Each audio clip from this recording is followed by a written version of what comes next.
दोस्तों नमस्कार, स्वागत है एक बार फिर से आज की बड़ी और ताजा खबरों में। आपको बता दें कि राहुल गांधी की तरफ से राष्ट्रपति को 2 करोड़ हस्ताक्षर सौंपने को कृषि मंत्री ने बताया फर्जी। बोले कांग्रेस का करैक्टर किसान विरोधी। वहीं मुख्यमंत्री योगी आदित्यनाथ की कड़ी चेतावनी। बोले किसानों से धोखेबाजी की तो जेल ही होगा परमानेंट ठिकाना। वहीं पश्चिम बंगाल विधानसभा चुनाव में कांग्रेस का बड़ा ऐलान, लेफ्ट पार्टियों के साथ मिलकर लड़ेगी चुनाव। वहीं कृषि कानूनों पर बोले राहुल गांधी, मोहन भागवत भी खिलाफ हो जाएं तो मोदी सरकार उनको भी आतंकवादी बता दे। वहीं कांग्रेस अध्यक्ष पद के चुनाव कार्यक्रम के लिए CWC ने कसी कमर, बैठक बुलाने की तैयारी। वहीं केंद्र सरकार की किसानों को जवाबी चिट्ठी। बोले हर मांग पर चर्चा के लिए तैयार, बातचीत की तारीख बताएं किसान। वहीं मिशन 2022 के लिए एक्शन में प्रियंका गांधी, पदाधिकारियों को 20 दिन प्रवास पर रहने के दिए निर्देश। वहीं दिल्ली पुलिस ने प्रियंका गांधी को लिया हिरासत में। राहुल गांधी बोले देश में लोकतंत्र हुआ खत्म। और भी बड़ी खबरों को जानने के लिए वीडियो के एंड तक बने रहिए हमारे साथ।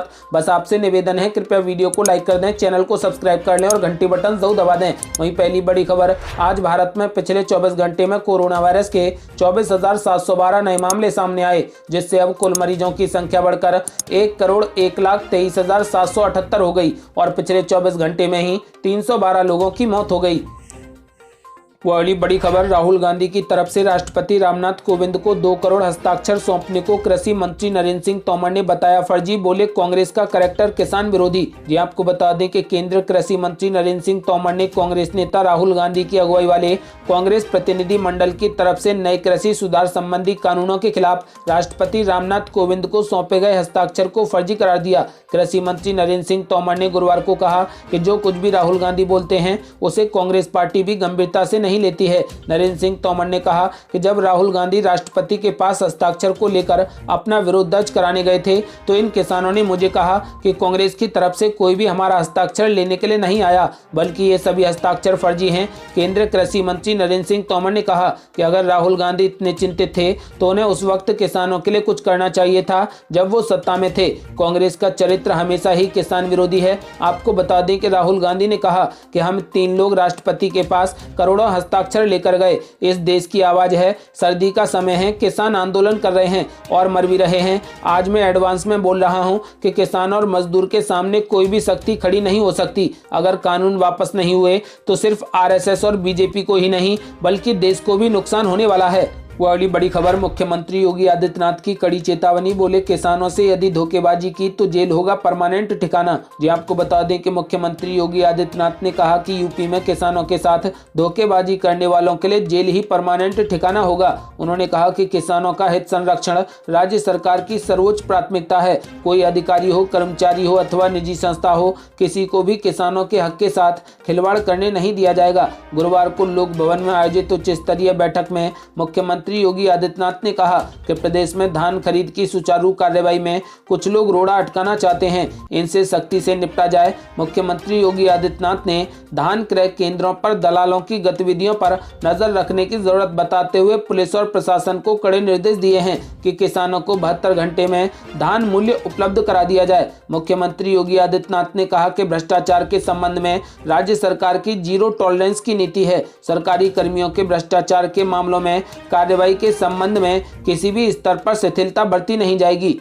वह अगली बड़ी खबर, पश्चिम बंगाल विधानसभा चुनाव में कांग्रेस ने किया बड़ा ऐलान, लेफ्ट पार्टियों के साथ मिलकर लड़ेगी चुनाव। जी आपको बता दें कि कांग्रेस ने गुरुवार को औपचारिक तौर पर यह ऐलान कर दिया है कि वह आगामी पश्चिम बंगाल विधानसभा चुनाव में लेफ्ट पार्टियों के साथ मिलकर चुनाव लड़ेगी। पश्चिम बंगाल के कांग्रेस अध्यक्ष अधीर रंजन चौधरी ने ट्वीट कर इस बात का ऐलान कर दिया है। उन्होंने ट्वीट करते हुए कहा कि आज कांग्रेस आलाकमान ने औपचारिक तौर पर आगामी विधानसभा चुनाव को लेकर वाम दलों के साथ मिलकर लड़ने को स्वीकृति दे दी है। आपको बता दें कि अगले साल मार्च अप्रैल में पश्चिम बंगाल के साथ ही तमिलनाडु, केरल और पांडुचेरी में चुनाव होना है। वह अगली बड़ी खबर, कांग्रेस अध्यक्ष पद के चुनाव कार्यक्रम के लिए CWC ने कसी कमर, बैठक बुलाने की तैयारी। जी आपको बता दें कि कांग्रेस अध्यक्ष सोनिया गांधी की पार्टी के वरिष्ठ नेताओं की बैठक के बाद केंद्रीय चुनाव प्राधिकरण ने अध्यक्ष पद के चुनाव कार्यक्रम को अंतिम रूप देना शुरू कर दिया। आपको बता दें कि चुनाव प्राधिकरण के एक सदस्य ने कहा कि जनवरी के पहले सप्ताह में अध्यक्ष पद के लिए चुनाव कार्यक्रम घोषित करने की तैयारी कर रहे हैं। पार्टी के वरिष्ठ नेता ने कहा कि अध्यक्ष पद के चुनाव की प्रक्रिया पूरी करने के लिए कम से कम 3 सप्ताह का वक्त चाहिए। अध्यक्ष पद के चुनाव के नामांकन के लिए 4 से 5 दिन का वक्त होता है। इसके बाद नामांकन जांच और नाम वापसी के लिए वक्त दिया जाएगा। यदि चुनाव की जरूरत हुई तो मतदान और उसके साथ ही मतगणना के लिए भी वक्त चाहिए। आपको बता दें कि अध्यक्ष पद के चुनाव की जिम्मेदारी संभाल रहे पार्टी के केंद्रीय चुनाव प्राधिकरण के एक सदस्य ने कहा कि हमारी तरफ से सभी तैयारियां लगभग पूरी हो गई हैं। कांग्रेस कार्य समिति की बैठक में चुनाव कार्यक्रम पर मुहर के बाद कार्यक्रम घोषित कर दिया जाएगा। पार्टी पहली बार अध्यक्ष पद के चुनाव में तकनीक का इस्तेमाल कर रही है।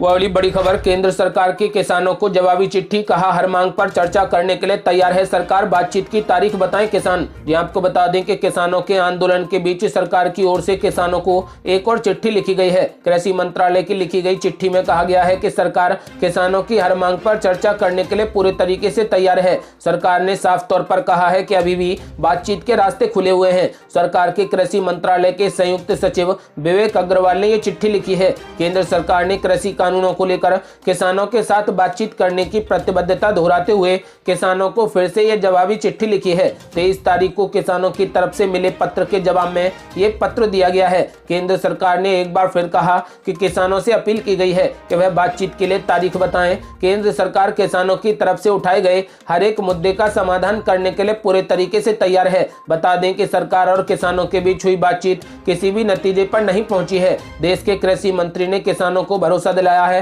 कि उन्हें उनकी फसलों का सही दाम मिलेगा, लेकिन किसान अब भी नए कृषि कानूनों को वापस लिए जाने की मांग पर अड़े हैं और आंदोलन कर रहे हैं। आपको बता दें कि इसी कानून के समर्थन में अब 20 राज्यों के 3 लाख से भी ज्यादा किसानों के हस्ताक्षर देश के कृषि मंत्री नरेंद्र सिंह तोमर को सौंपे गए हैं। यानी कि देश के लाखों किसान अब इस बिल का समर्थन कर रहे हैं, तो लाखों ही किसान इस बिल के विरोध में खड़े हैं। अब देखना यह होगा कि सरकार इन कानूनों को वापस लेती है या नहीं। वैसे आपकी क्या राय है, इन कानूनों को वापस लिया जाना चाहिए? अपनी राय हमें कमेंट बॉक्स में जरूर दें।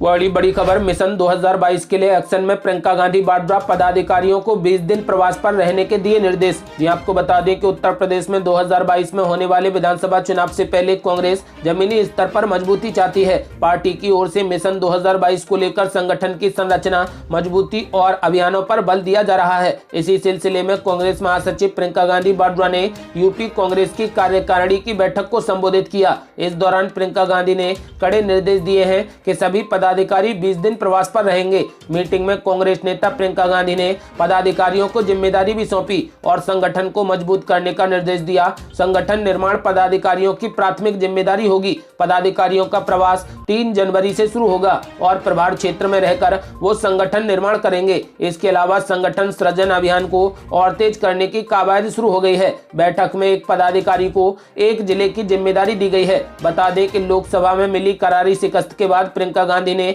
यूपी में पार्टी की कमान संभाली थी और पूरे संगठन को ऊपर से नीचे तक बदल दिया। जमीनी कार्यकर्ता अजय कुमार लल्लू को प्रदेश कांग्रेस की बागडोर सौंपी। हालांकि प्रियंका गांधी वाड्रा को मिली कमान के बाद भी हाल ही में हुए उपचुनाव में कांग्रेस को कोई सफलता नहीं मिली है, लेकिन कांग्रेस अब अपनी ही टीम में पूरे रद्दोबदल करने पर तुली है।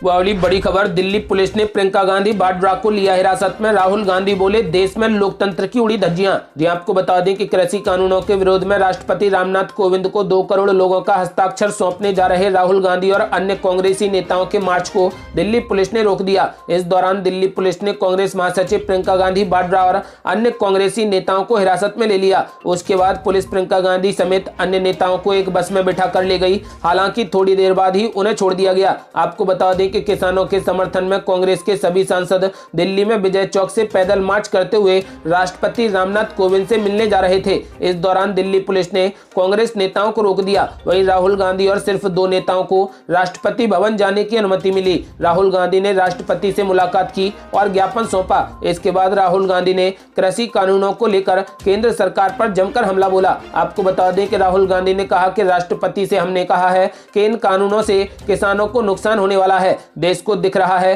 कि किसान कानून के खिलाफ खड़ा है। मैं प्रधानमंत्री से कहना चाहता हूं कि किसान हटेगा नहीं। जब तक कानून वापस नहीं होगा तब तक कोई भी वापस नहीं जाएगा। राहुल गांधी ने कहा कि सरकार संसद का संयुक्त सत्र बुलाए और इन कानूनों को तुरंत वापस ले। सरकार ने कहा है कि आज किसान दुख और दर्द में है। कुछ किसानों की मौत भी हो गई है। आपको बता दें कि वहीं कांग्रेस महासचिव प्रियंका गांधी वाड्रा ने कहा कि इस सरकार के खिलाफ किसी भी तरीके के असंतोष को आतंकवादी तत्वों के रूप में वर्गीकृत किया गया है। हम किसानों के समर्थन में आवाज बुलंद करने के लिए ये मार्च कर रहे हैं। उन्होंने कहा कि जवान किसान का बेटा होता है जो किसानों की आवाज ठुकरा रहा है और अपनी जिद पर अड़ा हुआ है, जबकि देश का अन्नदाता बाहर ठंड में बैठा है। इस सरकार के दिल में क्या जवान किसान के लिए आदर है या सिर्फ अपनी राजनीति और अपने पूंजीपति मित्रों का आदर है? वाली बड़ी खबर, किसानों को लेकर भाजपा की राहुल गांधी को खुली बहस की चुनौती, कांग्रेस पर लगाए गंभीर आरोप। ये आपको बता दें कि भाजपा ने केंद्र सरकार पर राहुल गांधी के आरोपों को बृहस्पतिवार को निराधार और तर्कहीन करार देते हुए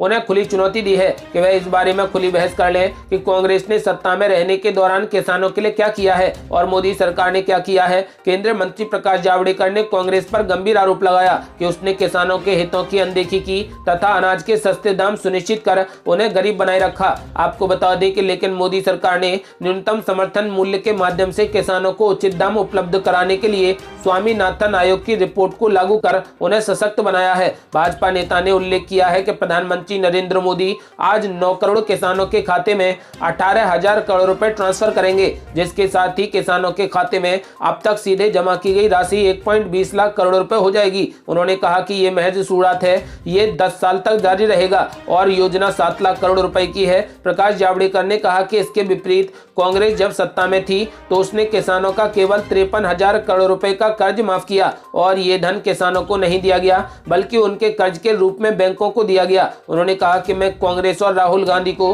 खुली बहस की चुनौती देता हूं और मैं साबित कर दूंगा कि कांग्रेस ने किस तरीके से हमेशा किसानों के हितों की अनदेखी की और किस तरीके से मोदी ने उन्हें सशक्त बनाया। किसानों ने अपने उत्पाद के लिए हमेशा उचित मूल्य की मांग की, लेकिन कांग्रेस ने ये कभी पूरी नहीं की। ये थी आज की बेहद बड़ी खबरें। आज के लिए बस इतना ही। यदि आप भी चाहते हैं कि कृषि कानूनों को सरकार जल्द से जल्द रद्द कर दे तो इस वीडियो को लाइक कर अपनी राय हमें कमेंट बॉक्स में जरूर दें। यदि आपने अभी तक हमारे चैनल को सब्सक्राइब नहीं किया है तो कृपया चैनल को सब्सक्राइब कर घंटी बटन जरूर दबा दें। जल्दी मिलते हैं बड़ी अपडेट के साथ। तब तक के लिए जय हिंद, जय भारत।